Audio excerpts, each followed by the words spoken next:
नाज़रीन, इसराइल का top commander हलाक कर दिया गया है, जिसने इसराइल को हिला के रख दिया है और पूरी तरह से इस जंग का भी पासा पलट गया है। उसकी फौज का मुराल डाउन हो चुका है। इसके साथ साथ तिल अवीव दोबारा से धमाकों से गूंज उठा है। बहुत बड़ी तबाही इस वक्त तिल अवीव में आई है। इतने रॉकेट्स और मिसाइल फायर किए गए हैं कि भारी नुकसान इसराइल को उठाना पड़ा है। और नाज़रीन, नेतन्याहू के खिलाफ बहुत बड़ी बगावत हो गई है। मुआहदे के दौरान थोड़ा सा उसको रिलीफ मिला था, लेकिन जंग दोबारा शुरू करने के बाद और ये जो दारुल हुकूमत पर हमले हुए हैं, जो कमांडर उनका हलाक हुआ है, लाखों लोग इस वक्त दारुल हुकूमत तिल अवीव में निकले हुए हैं कल रात से और इसके घर का घिराव कर चुके हैं और धरना दिए हुए हैं और इसका इस्तीफे का मुतालबा कर रहे हैं। और इसके साथ साथ उसकी कबीना में भी बगावत हो चुकी है। बहुत ही क्रिटिकल और नाजुक सूरत हाल में इस वक्त इसराइल फंस चुका है। अगले आने वाले चंद घंटे इसराइल के अपने लिए बहुत ज्यादा इंपॉर्टेंट है और उनका पूरा मीडिया ये आर्टिकल्स और चीजें छाप रहा है कि इस वक्त हमारा पूरा स्टेक जो है वो खतरे में, हमारी पूरी रियासत का वजूद खतरे में आ चुका है। तो ये अहम तरीन तफसीलात, इस वक्त जंग अपने पीक पर पहुंच चुकी है। ये अहम तरीन और ताजा तरीन तफसीलात आप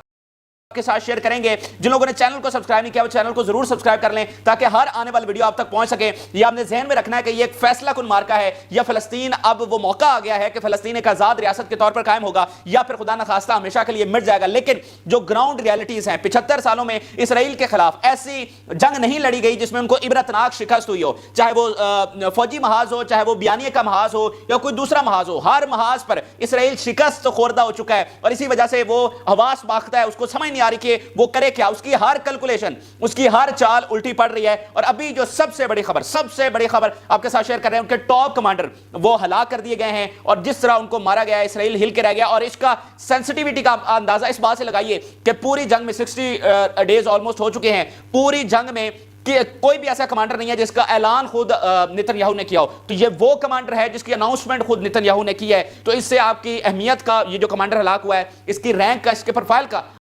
अब बखूबी अंदाजा लगा सकते हैं कि ये उनके लिए कितना इंपॉर्टेंट था। ये है Asaf Hamami, the commander of the southern brigade. इसको जनाब हलाक कर दिया गया है और अब मुझे बताएं कि ये इनके लिए कितनी बड़ी नाकामी है। यानी कोई सिपाही की बात नहीं कर रहा, जो उनका टॉप कमांडर है उसको हलाक किया गया और खुद नेतन्याहू जो है वो इसकी अनाउंसमेंट कर रहा है। इसके अलावा भी और बहुत से हाई रैंक ऑफिसर्स, कर्नल और ब्रिगेडियर लेवल के जो है वो हलाक हुए हैं, जो मतलब आला ऑफिशियल्स थे और इस जंग में एक डायरेक्शन का किरदार अदा कर रहे थे। उनके नाम भी आपके सामने रखने जा रहा हूं। कर्नल लिवाए, commander of multi-dimensional unit, he was killed in the battle took place around the headquarters of Gaza division in the cover। ये जो हेडक्वार्टर के साथ एक बहुत बड़ा हमला किया गया है, हेडक्वार्टर को जिस तरह से कब्जा किया गया, अगली वीडियो में उसकी अहम तरीन तफसीलात आ रही हैं। बहुत सारी चीजें हैं जिसको हम वेरीफाई करने की कोशिश कर रहे हैं। सबसे बड़ा हमला इनके कमांड सेंटर पर किया गया, वो क्या बहादुरी की इन्होंने मिसाल कायम की है, वो भी अगली वीडियो में आपके साथ शेयर करेंगे। तो ये उस बैटल में जनाब जो है वो हलाक हुआ है। फिर जनाब colonel Jonathan, the commander of the Nahal Steinberg brigade, was killed during a confrontation with members of Palestinian resistance while he was supervising the soldiers in charge of them। तो अब मुझे बताइए कि वो चुन चुनकर उन कमांडर्स को हलाक कर रहे हैं, उनके इंचार्ज को, उनके सुपरवाइजर को हलाक कर रहे हैं जो फ्रंट लाइन पर नहीं खड़े हुए बल्कि पीछे खड़े हुए हैं, जो पीछे खड़े होकर डायरेक्शंस दे रहे हैं। तो वो उस सारी जो लाइन है उनकी फोर्सेस की, उसको क्रॉस करके वो जो पीछे सबसे बड़ा उनका कमांडर खड़ा हुआ उसको हलाक कर रहे हैं। और इसमें इंटरेस्टिंग ये है कि उनके पास फिजाइया नहीं है, वो सिर्फ सुरंगों में है, उनके पास कोई और चीज नहीं है। वो फिजाइया के बगैर जो सबसे उनका पीछे खड़ा हुआ है, जो अपने आप को सबसे ज्यादा महफूज समझ रहा है और उसको एक पूरा हिसार है, उसके अंदर वो खड़ा हुआ है, उसको जाकर वो चुनकर हलाक कर रहे हैं। तो इससे ज्यादा कोई बहादुरी की आला दर्जे की कोई मिसाल मिलती नहीं है। वो छोटे से इलाके की तंजीम जिस पर आपका कब्जा है, जिसका मुहासरा आपने पिछली कई दहाइयों से कर रखा है, वहां की एक तंजीम इतनी ताकतवर है कि वो जब चाहे आपके हर कमांडर को चुन चुनकर मार रही है, जो पीछे वाली लाइंस पर खड़ा है, जो सिर्फ सुपरवाइज कर रहा है और उसकी सिक्योरिटी का अपना हिसार है। तो इस तरह की कहानियां शायद सिर्फ आपने फिल्मों में सुनी होगी, हकीकत में इसका कोई ताल्लुक नहीं है। अगर हकीकत देखनी है तो ये गजा की बैटल में ये आप देख सकते हैं। इसके अलावा मज़ामती तहरीक के स्पोक्स पर्सन का बयान देखिए, the occupation admission of killing of his commander at the hands of resistance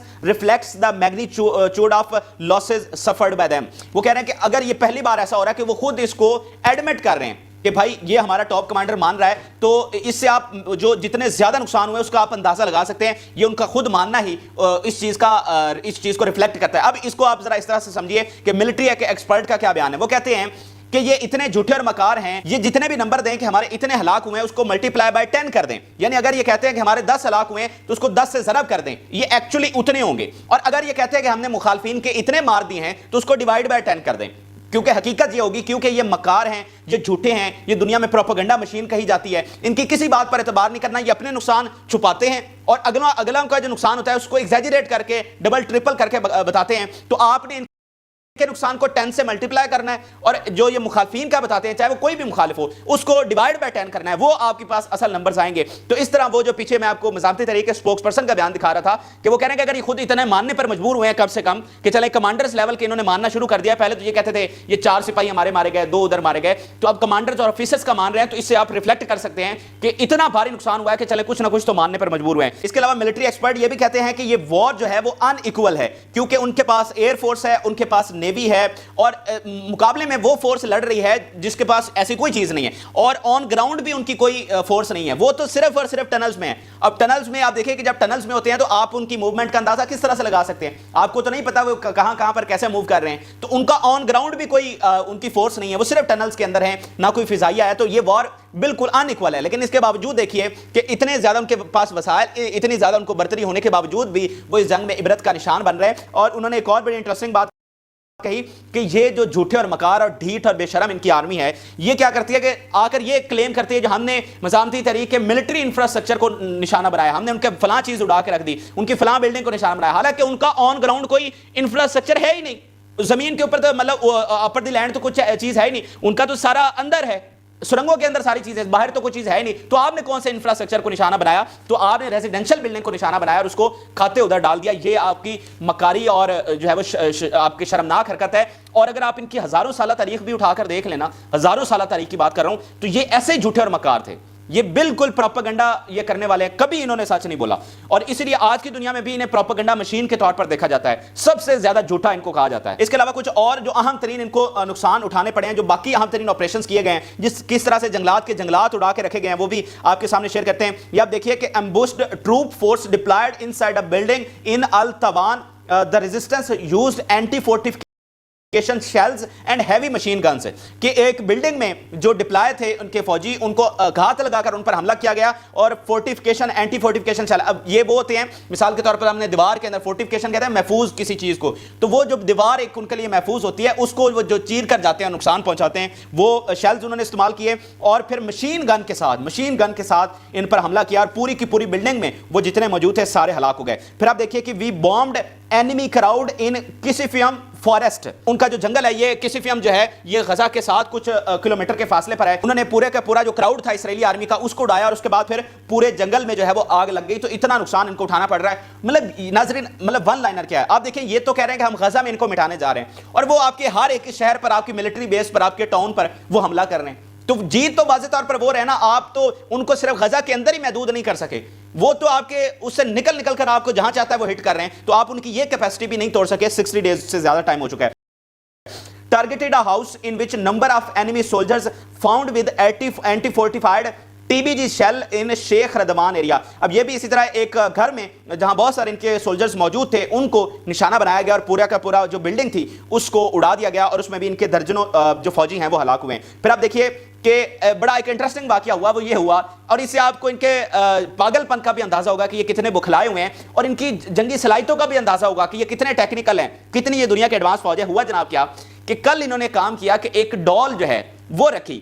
اب ڈال میں سے کیا تھا کہ بچوں اور عورتوں کی چیخنے کی آوازیں نکالی گئیں. اب یہ انہوں نے ایک ٹریپ کے طور پر استعمال کیا کہ ہم یہاں سے بچوں اور عورتوں کی چیخنے کی آوازیں نکالیں گے، اور مزاحمتی تحریک جب ان کو بچانے آئے گی تو ہم ان پر حملہ کر دیں. اور فوری جو وہ ڈال کی جو آوازیں تھی ان کو ڈیٹیکٹ کر لیا مزاحمتی تحریک نے. مطلب یہ کام جو ہے وہ فلموں میں بھی، اگر کوئی ہالی ووڈ کی فلم ہونا اس میں بھی وہ بڑے طریقے سے دکھاتے ہیں کہ یہ فیک نہ لگے. اور یہ ریئل وار میں جہاں پر وہ اس وقت گھات لگانے کے ماہر سمجھے جاتے ہیں، یہ ان کے خلاف یہ والا گھات لے کر آئے ہیں، یعنی ان کی کاپی کرتے ہوئے یہ گھات لگانے کی کوشش کی ہے کہ وہ ڈال رکھی گئی ہے جس میں سے آوازیں نکالی گئی تاکہ یہ آوازیں سن کر آئیں گے. مطلب اتنے یہ ان کی جنگی صلاحیتیں، اور یہ جو ہے وہ سب سے دنیا کے ایڈوانس فوج ہے. اس کے علاوہ مزاحمتی تحریک کا بیان دیکھیے کہ 2 options for Israeli army death اور فلائٹ، کہ غزہ میں ان کے پاس صرف 2 ہی آپشن ہیں، یا موت ہے یا پھر یہ کہ یہ فرار ہو جائیں، یہاں سے بھاگ جائیں، یہاں سے دوڑ جائیں. یہ 2 ان کے آپشن ہیں. اگر یہ یہاں پر رہیں گے تو پھر ان کے لیے موت ہر صورت میں لکھ دی گئی ہے. تو یہ بھی آپ ان کے کانفیڈنس کا اور جو اس وقت ان کو برتری حاصل ہے اس کا آپ اندازہ لگا سکتے ہیں. اب آپ کو तेल अवीव के बारे में अपडेट करते हैं और नेतन्याहू के खिलाफ इस वक्त क्या हो रहा है और पूरा इसराइल इस वक्त किस तरह इंस्टेबिलिटी और क्योस का शिकार है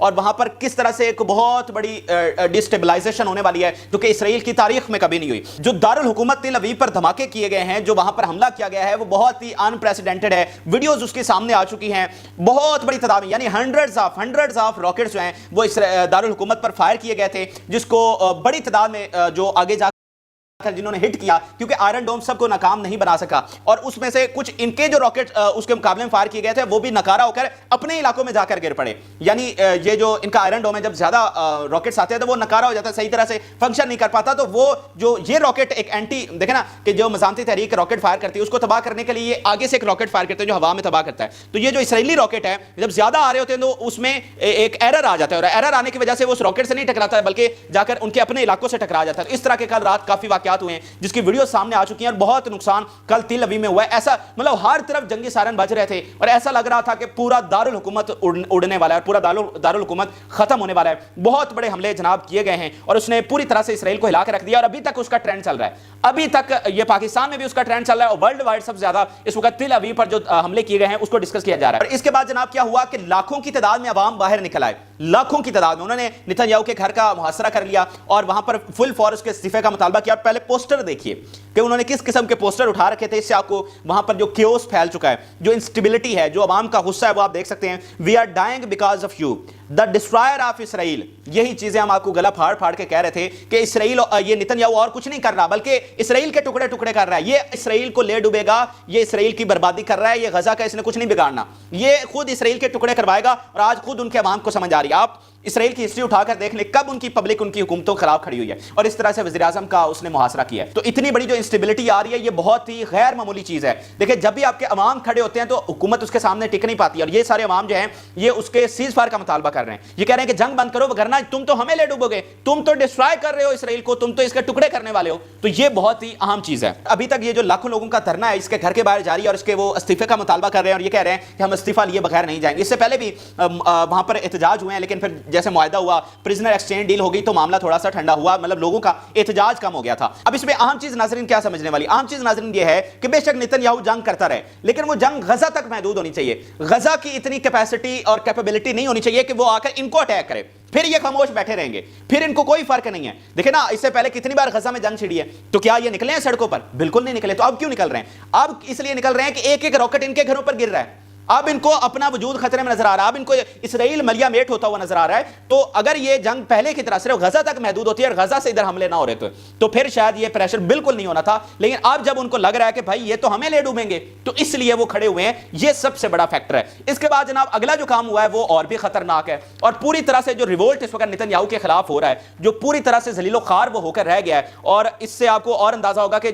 जिसकी अवाम डिस्टेबलाइज हो चुकी है, जिसकी हुकूमत के खिलाफ रिवोल्ट हो चुका है, जिसकी फौज रिवोल्ट करके भाग चुकी है, जिसको बैटलफील्ड में मुसलसल नाकामी हो रही है, उस रियासत का आगे बनना क्या है। जनाब कल रात जो बड़ी अहम तरीन चीज हुई है वो ये है कि इसके डिफेंस मिनिस्टर ने इसके खिलाफ बगावत कर दी है। ये आप तमाम सबूत आपके सामने रख रहा हूं, अल जजीरा का भी और मरीब ऑनलाइन जो उनका सबसे बड़ा एक चैनल है वो, कि इसने नेतन्याहू ने प्रेस कॉन्फ्रेंस की और इसने रिक्वेस्ट की डिफेंस मिनिस्टर को कि आप मेरे साथ ज्वाइंट प्रेस कॉन्फ्रेंस करें, क्योंकि ये इख्तलाफात जो हैं ये तो काफी दिनों से चल रहे हैं और पहले भी हम आपको रिपोर्ट कर रहे हैं, लेकिन इसको पब्लिकली उसने खुद कभी एडमिट नहीं किया था।